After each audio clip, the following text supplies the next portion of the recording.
More than 50 years ago, a physicist proposed something that sounded almost like a magic trick.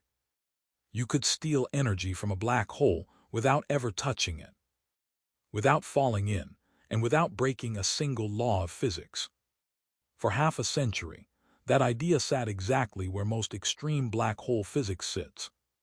Confirmed on paper, agreed on by nearly everyone who understood the math, and completely untestable anywhere except 100 million light-years away. Then, this month, a team of physicists in a lab in Manhattan built a version of it that actually works. And the strangest part isn't that they proved Roger Penrose right. It's how they did it. Nothing in their device spins at all. Here's where the idea originally comes from. In the late 1960s, the Nobel Prize-winning physicist Roger Penrose described a region surrounding any rotating black hole called the ergosphere, a zone just outside the event horizon that gets physically dragged around by the black hole's own spin, fast enough that nothing inside it can remain still relative to the universe outside, even if it isn't yet close enough to fall in. This dragging effect itself comes from the black hole's rotation, twisting the fabric of spacetime around it. A real, measurable consequence of general relativity, not a metaphor. Penrose realized that if a particle wandered into that region and split into two, one half could plunge into the black hole forever, while the other half could escape back out, carrying more energy than the original particle had when it went in. Total energy stays conserved. The black hole simply loses a tiny sliver of its own spin, handing that energy over to whatever managed to survive the trip out. A few years later, Soviet physicist Yakov Zeldovich took that same idea and extended it from particles to waves. He predicted that if a wave, including something as ordinary as an electromagnetic wave, struck an object spinning fast enough, that wave could come out the other side amplified, stronger than when it went in, having pulled real energy directly out of the object's rotation. This effect eventually earned its own name, superradiance. It's the exact same underlying mechanism as Penrose's original particle version, just written in the language of waves instead of individual particles.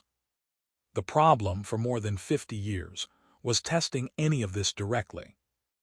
Actual black holes are obviously off limits, sitting light-years beyond any equipment humans could ever send there. And building an Earth-based stand-in that spins fast enough to trigger the effect turns out to be brutally difficult. Because ordinary physical objects run into hard mechanical limits long before they reach the rotational speeds this theory actually requires. Researchers did manage smaller-scale demonstrations of superradiance before this, most notably using a rotating vortex of water back in 2017 and a rotating acoustic disk in 2020. Both worked in their own limited way. Both also hit the exact same ceiling. They relied on something real, physically spinning. And real spinning objects can only go so fast before they tear themselves apart from the sheer mechanical strain. The team at the Advanced Science Research Center at the CUNY Graduate Center, led by Hadiseh Nasari alongside Heidi Moussa, Yoshiaki Kesahara, Arno Thielens, and Andrea Alou, found a way around that limit entirely. Instead of spinning anything, they built a ring made of 3 electronic resonators, arranged in a triangular loop, each one containing components called varactor diodes that let their electrical properties be adjusted almost instantly. The team rapidly modulated those properties in a precisely timed, synchronized sequence traveling around that ring. Nothing in the device physically moved. Not one component ever rotated, vibrated, or shifted position. But to an incoming electromagnetic wave, the shifting pattern racing around that ring looked and behaved exactly like an object spinning at extraordinary speed. They call this synthetic rotation, and the trick behind why it works is genuinely elegant once you picture it correctly. Picture a stadium doing the wave. No single spectator moves more than a few feet, standing up and sitting back down in place. Yet the wave itself can visibly race around the entire stadium, far faster than any person could actually run, sprinting laps around the stands. The CUNY team built an electronic version of exactly that effect, engineered specifically to interact with real electromagnetic waves instead of a crowd's attention. Because nothing physical is actually moving, the pattern's apparent speed isn't limited by mechanical strain, friction, or material stress the way a spinning wheel or disc would be. It can appear to move far faster than any real object safely could, faster, in fact, than the speed of light itself, without breaking any law of physics, since no physical object is actually traveling that fast. Only the pattern is, exactly like the stadium wave. When the team sent radio waves into this stationary, synthetically rotating ring, the waves came back out amplified, stronger than when they went in, having pulled energy directly out of the ring's synthetic rotation. Exactly the way Zeldovich predicted a wave should behave near a real, physically spinning object. It's the first time this particular flavor of the effect, what the team is calling flake rotational superradiance, has ever been demonstrated experimentally in any form on any scale. A prediction that had been sitting untested since the late 1960s finally has a working laboratory device behind it, and one built from a completely different kind of physical trick than anyone originally expected it would take to pull off. Beyond simply confirming 5 decades of theoretical physics, this device does something genuinely new.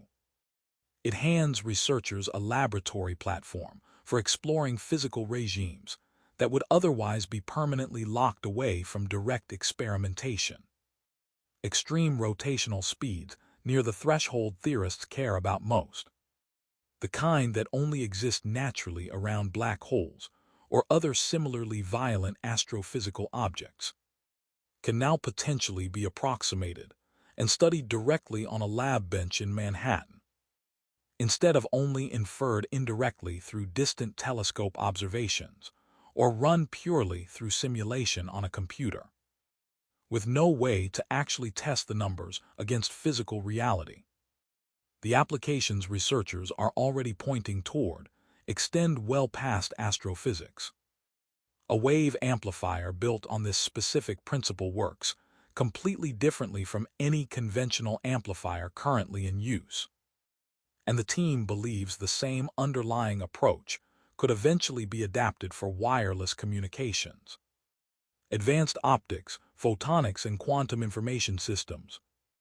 Technology built not by mimicking existing amplifier designs, but by borrowing a mechanism nature apparently only uses around some of the most extreme, violent objects in the entire universe.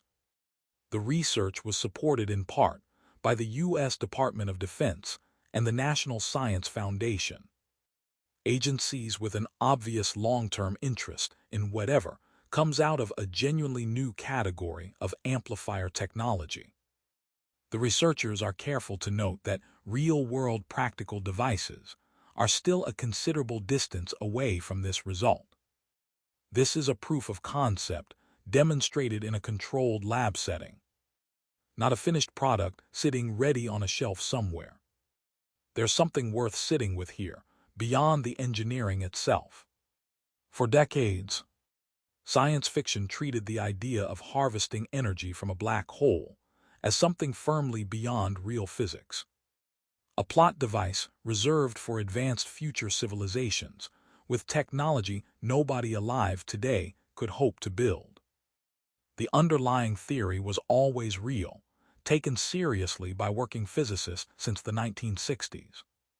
What was missing wasn't belief in the idea. It was simply a way to build something on Earth capable of actually testing it. Roger Penrose proposed, more than 50 years ago, that a black hole could be quietly persuaded to hand over a piece of its own energy, if you understood exactly how to ask. Nobody could test that idea directly, not because the physics was ever in serious doubt, but simply because nothing on Earth could spin fast enough to make it work. It took building a device that doesn't spin at all to finally prove he was right. Beyond the visible, beyond what you can see, but never beyond what you can understand. Subscribe and check out the rest of the channel, new episodes on space, physics, and the edges of what we understand, going up every day.